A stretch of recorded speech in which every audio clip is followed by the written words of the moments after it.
hablando de cuánto tiempo? 2 de la tarde con 8 minutos. Estamos iniciando la hora aquí en Magazine, la revista, a través de 1040 de AM, la estación que tú escuchas es Radio Mujer, aquí en la ciudad de Guadalajara, a través de radiomujer.com.mx. Saludamos a todos los que nos sintonizan en la señal que tenemos en audio y video directamente aquí en la cabina, y a través de alguna aplicación que tengan para escuchar estaciones de radio en su dispositivo móvil. Pues gracias por buscar esta estación donde te encuentres, de Radio Mujer desde la ciudad de Guadalajara. Yo soy Gloria Frías y con mucho gusto te damos la más cordial bienvenida, como cada tarde, a este espacio de revista aquí en Magazine, en Radio Mujer, donde hoy vamos a dedicar el programa a hablar de siempre los temas son serios aquí en el programa, pero hoy sí va encaminado a un tema que incluso nos lo llegaron a solicitar aquí hace unas semanas, que por qué no hablábamos de esto, que por qué no teníamos a algún especialista o analista que nos ayudara a reflexionar o a entender un poco, pues estos, pues podríamos decirle dimes y diretes, run, por ahí también que lo manejaron así, de que si realmente será cierto que va a llegar a suceder una privatización de los servicios de salud aquí en nuestro país, ¿no? Esta cuestión que muchos, incluso hasta por redes sociales, estuvieron pues mandándose incluso mensajes, convocando incluso a una marcha que hubo hace poco aquí en Guadalajara, hubo también otra en México, en el DF, en protesta por esta cuestión de que pues ya con estas reformas a lo que es los servicios de salud, pues se incluso iba a implicar que muchos de los beneficiarios o de derechohabientes como tal, pues ya no nos iban a dar como tal a cubrir las enfermedades crónico-degenerativas, entre otras cosas, ¿no? Y que íbamos incluso a aportar una cantidad. De esto se manejó mucho en redes sociales. Se dicen unas cosas y se dicen otras. Hay que entender entonces cómo y qué tan complejo es este sistema de salud que tenemos aquí en nuestro país, cómo se encuentran también las instituciones como el IMSS, como el ISSSTE, como el Seguro Popular, ¿no? Y de eso vamos a hablar un poquito con nuestro invitado el día de hoy, que le agradezco mucho que ella haya tenido la oportunidad y haya aceptado la invitación aquí al programa, el doctor Ignacio Román Morales. Él es académico del Departamento de Economía, Administración y Mercadología del ITESO. ¿Cómo está? ¿Qué tal? Pues muy agradecido de estar con ustedes, Profesor Gloria. del ITESO, para resumirlo. Ahí estamos, en el ITESO. Bienvenido, doctor. Bienvenido. Gracias, de nuevo. A ver, platíquenos entonces ustedes desde su punto de vista. Primero, ¿es necesario la privatización de los servicios de salud, pues para eficientar precisamente estos mismos? O sea, ¿sí realmente viene o hay un porqué de estos dimes y diretes que se han manejado últimamente? A ver, hay una película muy, muy buena de Michael Moore que se llama Psycho. Uh-huh. Y ahí justamente se hace todo un reportaje documental comparado sobre sistemas de salud en distintos lugares del mundo. Estados uh-huh. Unidos, Canadá, Cuba, Inglaterra, ¿no? Francia, etcétera. Y resulta que el peor del mundo, cuando menos del que se estudia ahí, de los países desarrollados, de ese documental, es el de los Estados Unidos. Uh-huh. Lo que puede darse para México es copiar el modelo de Estados Unidos. Eso es lo que podríamos esperar. Yo creo que se va a tender hacia allá, sobre todo por los problemas presupuestales que está teniendo el sistema de seguridad social, tanto desde el lado del IMSS como desde el lado del ISSSTE, porque además ni siquiera podemos tener mayor claridad por el tipo de manejo financiero que se hace de los otros dos sistemas de seguridad social, que son el ISFAM, el de las Fuerzas Armadas uh-huh. Mexicanas, y el de Pemex. El de Pemex. Actualmente, nada más para ponerlo sobre la mesa, venimos arrastrando un sistema de salud en cuestión de instituciones ya muy, ¿cómo se puede decir? Pues no desgastado, sino con muchos problemas en cuestión de financiamiento, de calidad, pues de todo lo que nos quejamos cuando vamos a pedir un servicio de salud público. El déficit que traen tanto el IMSS como el ISSSTE es enorme. Sí, es decir, y ya de años. Si lo vemos décadas. Como deuda interna sí. de México, o sea, la deuda del sector público mexicano expresada en pesos ante, digamos, créditos, digamos, oficiales, es fundamentalmente ante jubilados y para poder pagar el servicio de salud. Exacto. Jubilados me refiero no a los que estén jubilados ahorita, sino lo que es el No. pago de jubilaciones de toda la gente que tiene derecho a jubilarse. Y pensiones, ¿no? Entonces, todo lo que tiene que ver con jubilación y pensión es muy fuerte. Que ya hubo una reforma en el 90, ¿se acuerda? Sí, ha habido modificaciones muy, muy importantes. Por esto que se venía ya mermando. Digamos, están cambios en la legislación del IMSS, sobre todo para lo que es la parte de jubilaciones. Después vino la del ISSSTE y luego vino la de los trabajadores de la Seguridad Social, concretamente del IMSS.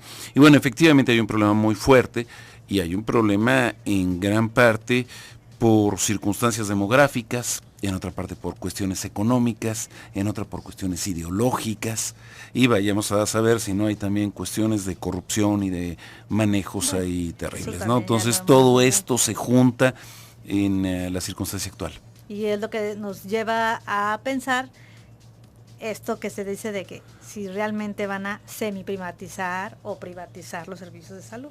Sí, a ver, no van a privatizar el IMSS ni van a privatizar el ISSSTE, simplemente porque no voy a privatizar. ¿Quién va a querer comprar las pérdidas? ¿Quién va a querer comprar un déficit de este tamaño? Paquete, ¿verdad? Entonces el negocio no es el IMSS o es el ISSSTE, el negocio es el servicio de salud, como bien lo dices. Me voy a quedar aquí, doctor, para ir a la pausa comercial, la primera del programa, y regresamos con más. Claro que sí.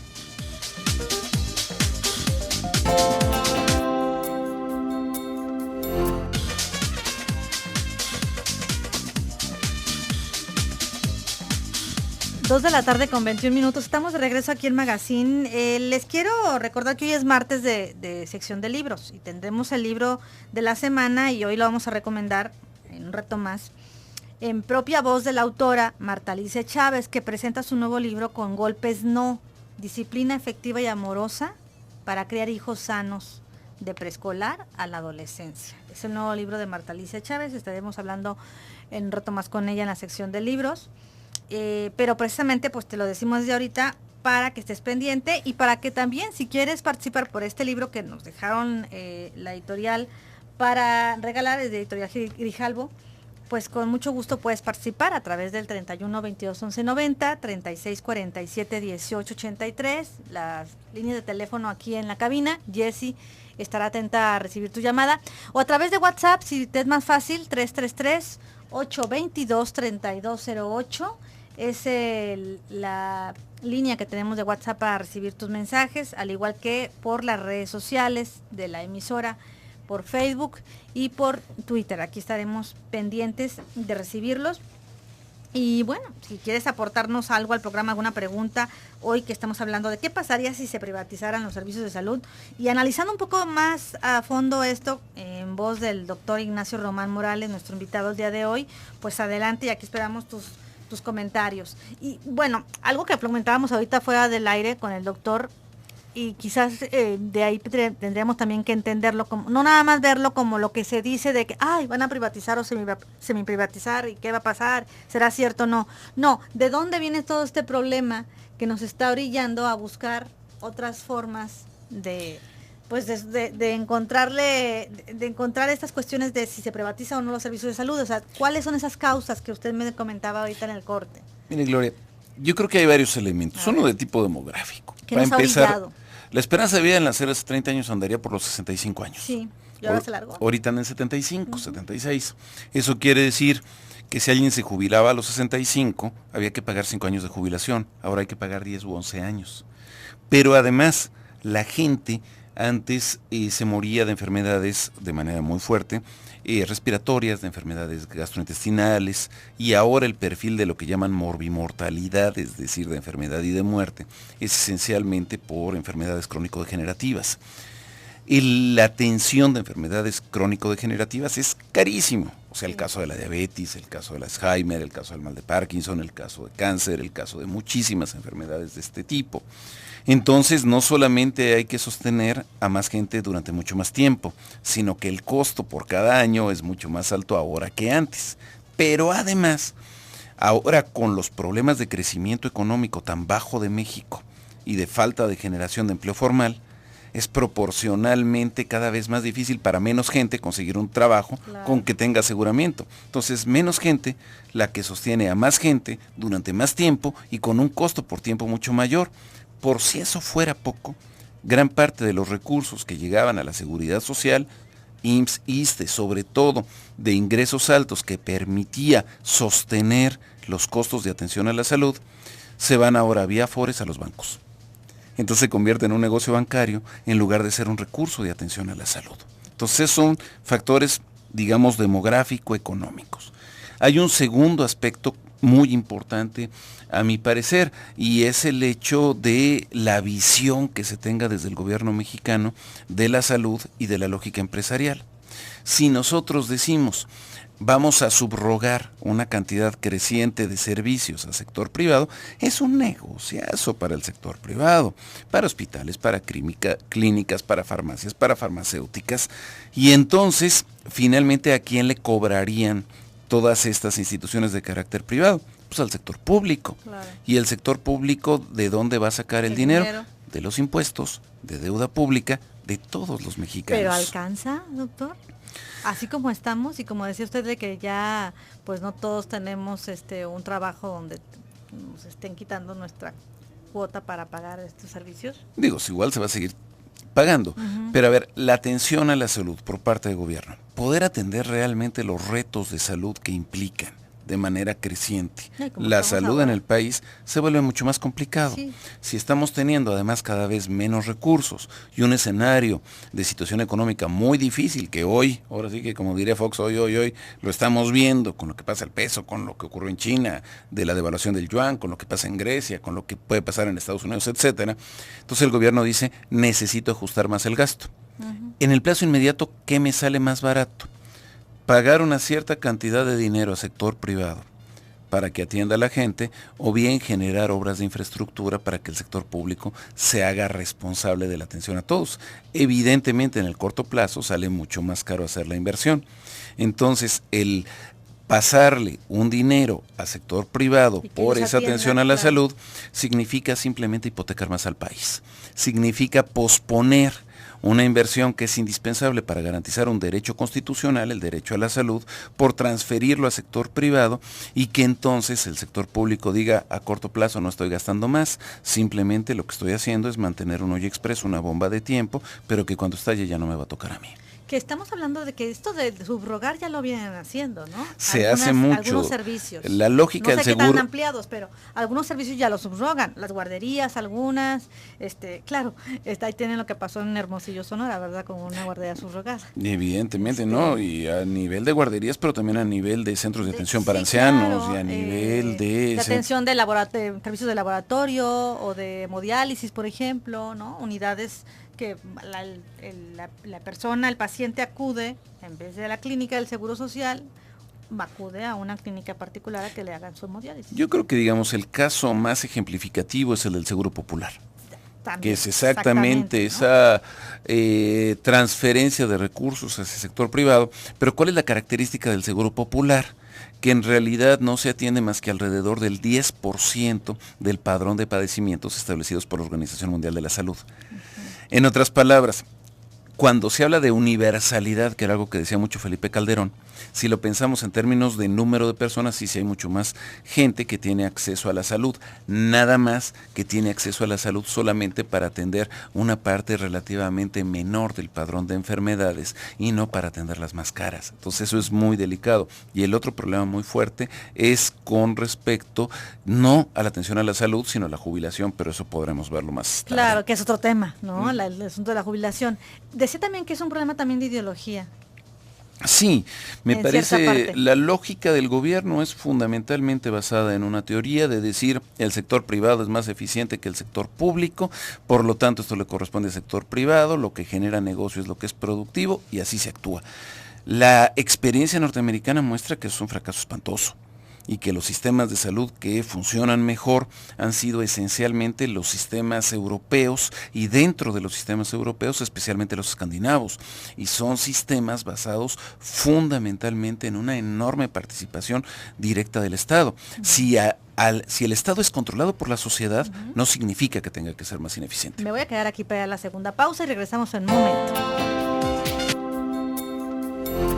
Filomena Frías, que es quien solicita sangre de cualquier tipo, porque va a tener obviamente una cirugía delicada en el área de neurocirugía. Y ya saben que a veces les dicen, es que si no reúne los requisitos, los donadores, pues no la podemos pasar a piso de, como dicen, a la cirugía hasta que no reúnan los donadores.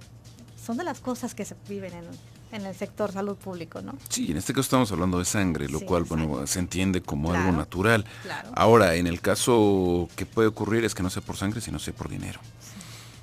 Sí. Y ahí se vuelve mucho más complicado. Exactamente, ¿no? O porque también requiera la cirugía de forma emergente, pero antes de usted están programados no sé cuántos, o el estudio especial que necesita, un estudio, una mamografía o algo, y se la ponen hasta... Que eso es lo que está ocurriendo ahorita, sí, es claro, decir, no se cumplimenta el derecho, exacto, no porque se niegue explícitamente, sino porque se le dice, bueno, pues te doy una cita dentro de 3 meses, 6 meses, 1 año o 2 años, hablando de problemas que requieren atención urgente. Exactamente, ¿no? Y cuando eso es lo que también uno dice, bueno, ¿y entonces qué nos queda? ¿No? ¿Qué nos queda? Digo, lo que resulta sumamente paradójico en el caso de México es que mientras existe ese regateo de médicos, de medicinas, de atención básico para la salud, para millones de personas, cuando nosotros vemos los seguros de salud que le pagamos todos como mexicanos a través de nuestros impuestos a lo que son los altos mandos del sector público mexicano, son impresionantes. Sí, magistrados, diputados, gobernadores, presidentes. Tienen sus servicios, sus seguros médicos privados. Entidades autónomas, digo, el caso, por ejemplo, de las canonjías, las inmensas ventajas que tiene la gente que trabaja en el sector financiero, Banco de México, NAFIN, Banobras, es verdaderamente faraónico. Y al mismo tiempo son los que dicen que hay que ser disciplinados y apretarnos el cinturón. Entonces hablamos de un país que más allá de la cantidad de dinero que esté involucrado en eso, es un efecto de demostración terrible, es decir, es una forma de segregar a la población. Yo diría que más que una política social hay una política de fraccionamiento de la sociedad, donde no es igual el tipo de acceso que pueden tener a través de maravillosos seguros privados carísimos los más altos funcionarios, que lo que se puede tener por el lado de los militares con ISFAM, que el que se puede tener con los trabajadores petroleros, que el que se puede tener después en menor escala con los trabajadores del ISSSTE, que el que se puede tener, del gobierno, que en menor escala de atención, digamos, con seguro social, en menor escala, mucho menor con seguro popular, en menor con atención abierta, y muchos que pueden no tener absolutamente nada. Claro. En los últimos años hemos visto también que con todo este problema que se está presentando en los sistemas de salud público, pues comenzaron a salir también o a surgir servicios económicos por parte de las empresas farmacéuticas o por de las mismas farmacias, donde te brindan a menor precio la consulta y las medicinas, todas estas que hay como cadenas. Claro, y eso también fue negocio, porque claro, fue negocio, pero fue cuando se dijo, le ha ayudado. Eso ha ayudado y ha ayudado, porque antes se decía, bueno, el antibiótico se puede vender de manera libre, y ahora resulta que no, y creo que eso es correcto, y por lo tanto, para seguir vendiendo antibiótico, pues se necesita tener un médico que esté recetando el antibiótico, como parte del negocio finalmente sí, que se establece. A veces lo que dicen es que de ir a hacer fila, que me den mi ficha en el seguro para que me atiendan, pues mejor pago algo módico y voy rápido a que me atiendan en una farmacia. O puede ser hasta gratuito. A ver, y eso es correcto, está bien. Ahora, el gran problema es que seguirle apostando a una atención sumamente barata de la salud, en donde no sabemos efectivamente cuál es el nivel de calidad que esté generando, pero además a darle una visión puramente, yo diría, médico-farmacológica de la salud. Y el problema de la salud está asociado a muchísimas otras cosas.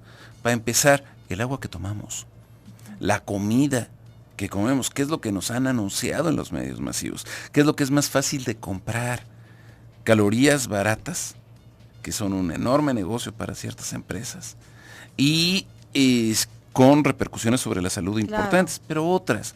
Cuando decimos, es que la industria automotriz jala no sé cuántos miles de millones de dólares, cuando en realidad uno dice la generación de empleos que establece es bajísima. El nivel de contaminación que puede estar generando es enorme. Veamos qué es lo que está pasando con la cuenca Lerma-Santiago, simplemente, o con lo que pasa en la zona del Salto. Y sin embargo, seguimos priorizando, por ejemplo, ese transporte de baja movilidad física de la población en lugar de facilitar un transporte público menos contaminante, por lo tanto mejor para la salud, por un transporte que implique una mayor movilidad física, por ejemplo, mejor para la salud, que es lo que genere menos accidentes, si está bien organizado, no como está ocurriendo ahorita. Entonces la salud no es nada más médicos y enfermeras. La salud es qué respiramos, qué comemos, qué agua tomamos. Tienen que ver con políticas públicas que se hagan en otras áreas. Con toda la política económica y social del gobierno. Y no se está advirtiendo así la política de salud. Y eso es grave.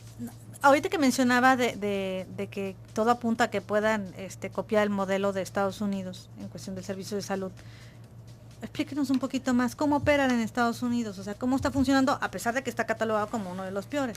Fundamentalmente son modelos subrogados. Tal cual, todo. Es decir, no todo, pero es la mayor parte. De hecho, hay mucha lógica también de instituciones de caridad, de beneficencia, pero esencialmente es visto como un negocio, no como un derecho social. Ese es el gran problema, a diferencia de lo que ocurre en buena parte de los países europeos. Pero, vamos, de alguna manera, pues, entonces, México sabe que cómo está el sistema de salud de Estados Unidos, entonces dicen, bueno, es a lo que podemos llegar nada más, o sea, no podemos voltear a ver a los países europeos. A ver, de hecho, el sistema que se planteó originalmente en México es el sistema tomado de la Alemania de fines del siglo XIX e inicios del siglo XX, el modelo bismarckiano, y que es, a ver, tú tienes acceso a la salud esencialmente en función de tu aportación al Estado-nación. Sí. Y cómo aportas a través de tu trabajo y tus impuestos. Claro. Pero eso generó en México una brutal dicotomía, porque resulta que no todos tienen acceso a ese tipo de empleo. No, y entonces pues, resulta más que el empleo informal, bueno. Entonces resulta que una parte de la población sí tenía acceso y otra parte no. Simplemente si vemos a nivel de trabajadores, solamente debemos de tener alrededor de, contando IMSS, SISSSTE, ISFAM y Pemex, alrededor de 19 millones de personas que tengan acceso al seguro social de los trabajadores, pero la población económicamente activa de este país es de 53 millones. Es decir, la gran mayoría no tiene acceso de manera directa. Entonces, digamos, otra lógica, la lógica escandinava, es tienes acceso a la salud no por ser trabajador, sino por ser humano. Es decir, pues es la lógica del acceso universal. La lógica contraria es la norteamericana, que es la que está permeando hacia México. Tener acceso a la salud en la medida en la que estés en condiciones de pagarlo. Y bueno, me parece que no es el mejor camino y me parece que si hay que recortar gasto en sector público, no es ahí donde habría que recortarlo. ¿Y usted cree que se vaya a lograr esto en este sexenio? ¿De que van a recortar gasto? Yo creo que sí. Es decir, finalmente tienen que cubrir la lógica de deuda y más hacia, insisto, el otro gran problema es cómo pagar jubilaciones. Ya casi se nos acaba el programa, pero no me gustaría dejar de lado una parte que no hemos tocado y que, bueno, me gustaría que diera algunas reflexiones el doctor Ignacio Román, nuestro invitado, sobre, también está la parte en este planteamiento que nos hacía y estas situaciones que está viviendo el sector, lo que implica, pues, lo que está viviendo el sector de salud en México, el sector público, la parte de los jubilados y los pensionados, que sí, también es otra parte que está muy ya trae arrastrando también mucho. Sí, de hecho, gasto. Tan grande o más grande puede ser que la propia cuestión de la salud es el pago propiamente al cambio demográfico que se está dando en México y al pago de jubilaciones. Sí, que decía que se alargan más los periodos de pagar jubilaciones y pensiones, ¿no? Entonces se vuelve mucho más difícil, hay menos recursos y entonces la pregunta que nos hacemos fundamentalmente es ¿quién me va a pagar la jubilación? Es decir, ¿cuáles son los fondos públicos que lo van a permitir en un país que puede estar más endeudado, con mayores problemas financieros? Y por eso yo creo que es un asunto clave todo lo que se refiere a la cuestión. ¿Qué podría pasar, doctor, en esto? Bueno, una de las primeras posibilidades es justamente que se eleve la edad de jubilación y otra cosa es que vía práctica sea cada vez más difícil jubilarse, que se pidan más semanas de cotización, simplemente la lógica de la subcontratación de trabajadores lo hace más difícil y entonces uno dice, bueno, si cada vez menos personas va a recibir jubilación y cada vez hay mayor cantidad de adultos mayores, entonces qué va a pasar con la capacidad de satisfacer nuestras necesidades como país en el largo plazo. No se está abordando adecuadamente, a mi parecer, desde el lado del Estado mexicano, porque está pensando fundamentalmente en el negocio, pues está pensando en la rentabilidad económica, y es lo que vemos básicamente con los sistemas de pensiones, que los sistemas de pensiones privados, que tanto en Chile como en Argentina están diciendo esto que se está haciendo, esto que después hizo México, no funciona. Lo que sí es que, bueno, con estos run y dimes y diretes y lo que circuló en internet, o sea, sí, pues, sí vamos para allá, y no lo han dicho así claramente, pero para allá apunta todo, ¿no? Sí, y Para además no ha habido desmentidos claros. No, exactamente. Nadie ha dicho como que tajantemente esto no va a ser así. No lo han dicho, y ya pues podremos esperar entonces todo lo que hemos hablado. Habrá que estar muy atentos a ver qué hay. Qué hay, ¿no? Y cómo se comportan los años que le quedan a esta administración. Híjole. Federal, ¿no? Doctor, yo le quiero agradecer mucho su visita. Doctor Ignacio Román Morales, se nos acaba el tiempo, pero le agradezco mucho que haya venido con nosotros un ratito aquí al programa. Ha sido un honor, muchas gracias. Muchas gracias a ustedes también. Ya nos vamos. Doy la ganadora del libro de Marta Alicia Chávez, Consuelo Olga Águila Salazar. Consuelo Olga Águila Salazar, es tuyo, para que vengas por él aquí a Radio Mujer. Muy buenas tardes, hasta mañana.